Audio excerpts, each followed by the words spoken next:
मध्य प्रदेश के मुख्यमंत्री मोहन यादव ने कहा कि श्यामा प्रसाद मुखर्जी का बलिदान दिवस हम सबको स्मरण रहना चाहिए। आजादी के बाद संविधान लागू होते ही तत्कालीन सरकार ने धारा 370 लागू किया था और श्यामा प्रसाद मुखर्जी ने इसका विरोध किया था। उन्होंने इसको लेकर आंदोलन का नेतृत्व किया था। पूरा देश उनके बलिदान को हमेशा याद करेगा।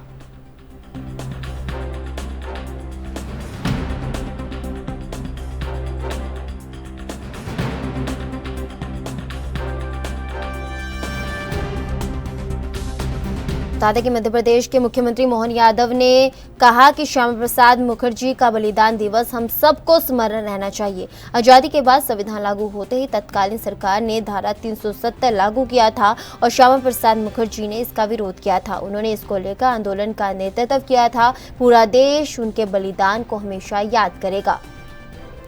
तो बता दें कि आज श्यामा प्रसाद मुखर्जी का बलिदान दिवस है। इसको लेकर मध्य प्रदेश के मुख्यमंत्री मोहन यादव ने बयान दिया। उन्होंने कहा कि श्यामा प्रसाद मुखर्जी के बलिदान को हमेशा याद रखना चाहिए और उनका बलिदान हमेशा याद रहेगा। आज़ादी के बाद संविधान लागू होते ही तत्कालीन सरकार ने धारा 370 लागू किया था और श्यामा प्रसाद मुखर्जी ने इसका विरोध किया था। उन्होंने इसको लेकर आंदोलन का नेतृत्व किया था। पूरा देश उनके बलिदान को हमेशा याद करेगा। डॉक्टर श्यामा प्रसाद मुखर्जी का बलिदान दिवस हम सबको स्मरण रहना चाहिए। यशस्वी प्रधानमंत्री श्रीमान नरेंद्र मोदी जी की सरकार ने धारा 370 जैसा एक हमारे संविधान के ऊपर जो विशेष प्रावधान, जिस प्रावधान के माध्यम से आज़ादी के बाद से लगा करके जब तक धारा हटी, लगातार 40,000 से ज़्यादा लोगों की उसमें निर्मम हत्याएं हुई है। उनको हज़ारों लाखों लोगों को घर छोड़ करके निराश्रित होकर के अपने देश के अन्य भागों में जाना पड़ा।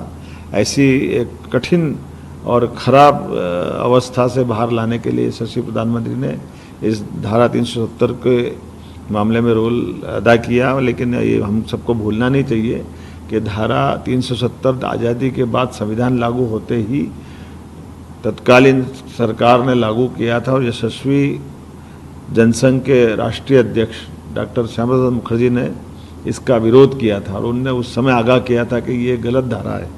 और मुझे कहते हुए गर्व भी है कि वो जनसंघ के ऐसे संस्थापक अध्यक्ष हैं जिनने उस इशू को लेकर के स्वयं ने आंदोलन का न केवल नेतृत्व किया बल्कि अपने प्राणों की आहुति से पूरे देश का ध्यान आकर्षित कराया था। और ऐसे महान व्यक्तित्व के लिए पूरा देश नतमस्तक है और उम्मीद करते हैं कि अब चूँकि धारा 370 हट चुकी है लेकिन पूरा देश उनका ये बलिदान सदैव स्मरण करेगा। मेरी अपनी ओर से न केवल पुण्यात्मा के प्रति श्रद्धा सुमन बल्कि